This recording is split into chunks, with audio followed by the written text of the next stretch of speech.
Good evening friends. स्वागत है आपका हमारे यूट्यूब चैनल जीएस कैप्सूल में।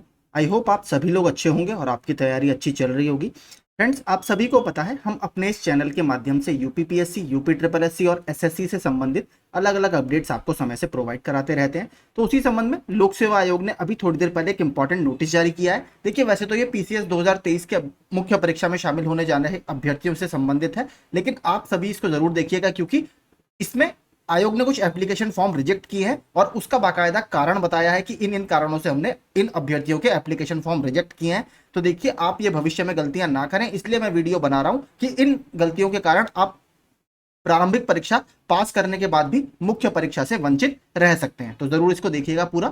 तो देखते हैं, सम्मिलित राज्य प्रवर अधीनस्थ सेवा मुख्य परीक्षा के आवेदन पत्रों की तन्निक्षरोपरांत विज्ञापन की शर्तें पूरा ना किए जाने के कारण जिन अभ्यर्थियों के अभ्यर्थन निरस्त किए गए हैं उनके विवरण कारण सहित निम्नवत हैं। तो देखिए, ये अभ्यर्थी टोटल आपके यहाँ पर हैं 37 अभ्यर्थी। इनका देखिए क्यों निरस्त किया गया है। अभ्यर्थियों द्वारा मुख्य परीक्षा का आवेदन पत्र निर्धारित अंतिम तिथि 28/7/2023 तक आयोग कार्यालय में प्रस्तुत नहीं किया गया, अतः विज्ञापन के प्रस्तर 14 क्लॉज 9 व उक्त हेतु प्रकाशित विज्ञप्ति दिनांक 6/7/2023 के प्रस्तर 3 में उल्लिखित शर्तों का अनुपालन ना किए जाने के कारण, यानी लास्ट डेट तक इन्होंने एप्लीकेशन फॉर्म, अपने पूरे डिटेल्ड एप्लीकेशन फॉर्म वहां पर नहीं भेजे, जिसके कारण आयोग ने इन 37 अभ्यर्थियों का अभ्यर्थन निरस्त कर दिया है, यानी मुख्य परीक्षा देने के लिए इनको नहीं मिलेगी।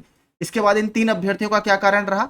अभ्यर्थीगण द्वारा मुख्य परीक्षा के आवेदन पत्र के साथ कोई भी शैक्षणिक अभिलेख संलग्न नहीं किया गया है। जो आपके एजुकेशनल सर्टिफिकेट्स होते हैं, हाई स्कूल, इंटर, ग्रेजुएशन की मार्कशीट्स, वो यहां पर नहीं भेजी गई। अतः विज्ञापन के प्रस्तर 13 नोट में उल्लिखित शर्तों के अनुपालन ना करने के कारण इन 3 अभ्यर्थियों का अभ्यर्थन निरस्त किया गया है। तो दूसरा कारण क्या हो सकता है, आपने जो रेलिवेंट डॉक्यूमेंट है या सपोर्टिंग एविडेंस है आपकी क्वालिफिकेशन को लेकर, वो आपने नहीं भेजे। तो इसको आप याद रखिएगा।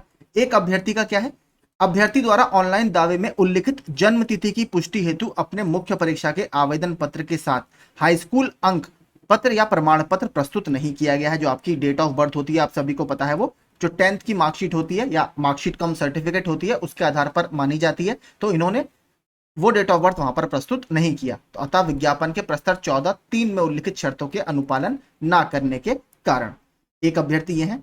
अभ्यर्थी द्वारा ऑनलाइन भूतपूर्व सैनिक यानी एक्स सर्विसमैन श्रेणी का दावा किया गया, परंतु मुख्य परीक्षा के आवेदन पत्र के साथ भूतपूर्व सैनिक होने के संबंध में कोई भी प्रमाण पत्र संलग्न नहीं किया गया। अतः श्रेणी में परिवर्तन अनुमन्य ना होने व विज्ञापन के प्रस्तर जो भी क्लॉज दिए हैं, इसके कारण इनका आवेदन निरस्त किया गया है। तो इन्होंने कहा था कि मैं एक्स सर्विसमैन हूं, लेकिन इसके सपोर्ट में इन्होंने कोई भी डॉक्यूमेंट नहीं भेजा, जिसके कारण इनका आवेदन पत्र निरस्त कर दिया गया है।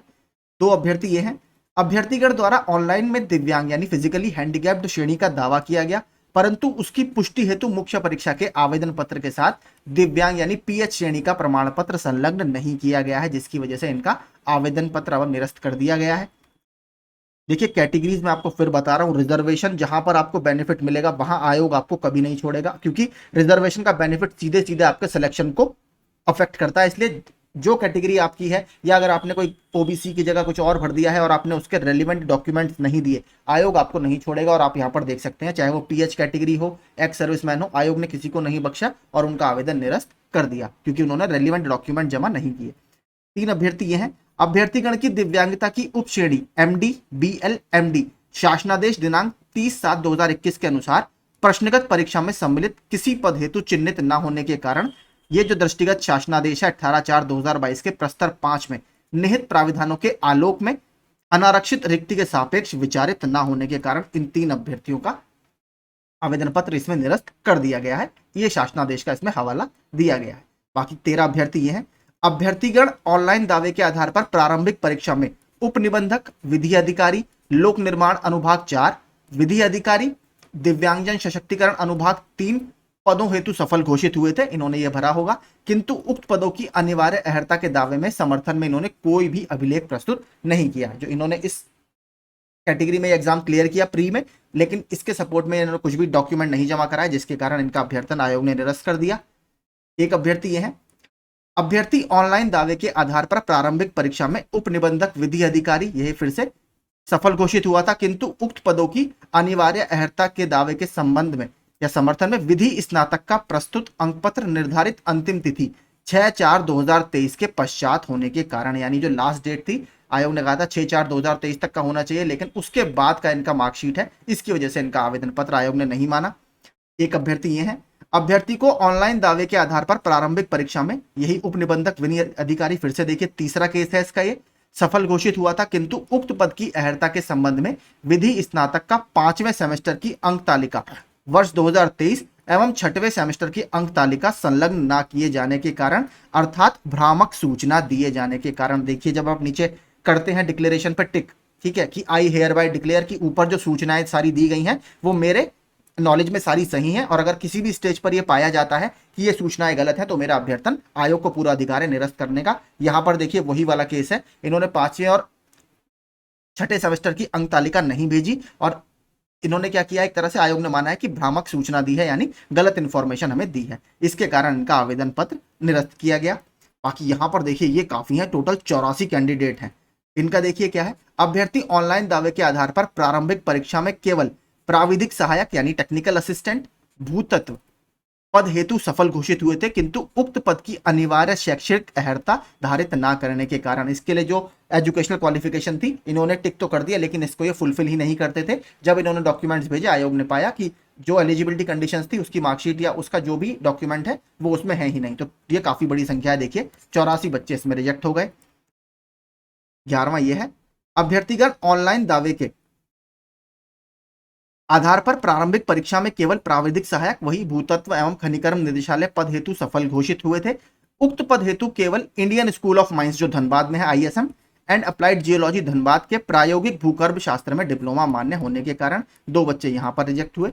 इसके अलावा 5 बच्चे, अभ्यर्थीगण ऑनलाइन दावे के आधार पर प्रारंभिक परीक्षा में ये उप निबंधक विधि अधिकारी, देखिए तीसरा केस इस वाली पोस्ट के लिए आया है तो ध्यान दीजिएगा, दिव्यांगजन सशक्तिकरण अनुभाग 3 तथा प्राविधिक सहायक ये पदों हेतु सफल घोषित हुए थे, किंतु उक्त पदों की ये अहर्ता धारित नहीं करते, वही फिर से एलिजिबिलिटी कंडीशन, तो 5 अभ्यर्थी आपके यहां पर गए।